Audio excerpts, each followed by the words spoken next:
তারা কিন্তু বাংলাদেশি জাতীয়তাবাদে কোনো পরিবর্তন আনতে সক্ষম হয় নাই। তিনি করেছিলেন বাংলাদেশি জাতীয়তাবাদ। বাংলাদেশি জাতীয়তাবাদ একটি পুষ্পমালের মতো। এই বাংলাদেশি জাতীয়তাবাদের প্রয়োজনীয়তা অনুভব করেছিলাম স্বাধীনতার অল্প কিছুদিন পরে। একটি সংঘাত সৃষ্টি হয়েছিল। সংঘাতটি কি? স্বাধীনতার পর এই দেশের জাতীয়তা সেটাকে চিহ্নিত করা হয়েছিল বাঙালি হিসেবে এবং তখন প্রতিবাদ হয়েছিল। কাজে বাংলাদেশি জাতীয়তাবাদের কথা বলতে গেলে তার পূর্ব ইতিহাসটুকু না বললে সেই ইতিহাস অসম্পূর্ণ থাকবে। আমরা এই দেশে বাস করে আমাদের জাতীয়তাবাদকে যদি বাঙালি বলি সেটা কেমন, সেটা কি সঠিক হবে? সেই জন্যই কিন্তু প্রতিবাদ হয়েছে।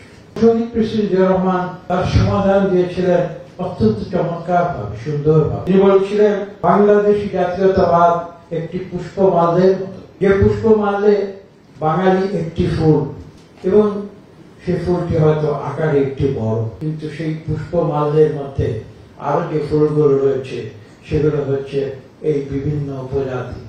সানবিট সব দিবে সামাল। সানবিট ম্যাজিক প্রেস ডিশওয়াশিং এর মাথা ঘোরানো সলিউশন। এবং তার সমাহারে যে জাতি সৃষ্টি হয়েছে এবং যে জাতীয়তাবাদ সৃষ্টি হয়েছে তার নাম তিনি করেছিলেন বাংলাদেশি জাতীয়তাবাদ।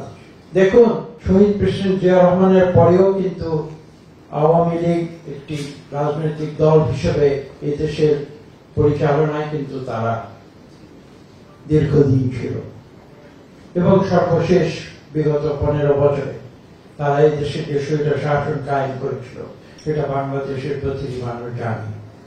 কিন্তু আমি এখানে যে কথাটি বলতে চাই, তারা বাংলাদেশি জাতীয়তাবাদ হিসেবে বাংলাদেশের জাতীয়তাবাদকে চিহ্নিত করার পরেও, দীর্ঘদিন দেশ শাসন করার পরেও তারা কিন্তু বাংলাদেশি জাতীয়তাবাদে কোনো পরিবর্তন আনতে সক্ষম হয় নাই। সক্ষম হয়নি এই কারণে যে শহীদ প্রেসিডেন্ট জিয়াউর রহমানের যে বাস্তবতা, যে যুক্তিবাদ, তার যে দর্শন, সেই দর্শনকে আওয়ামী লীগ কিন্তু অস্বীকার করতে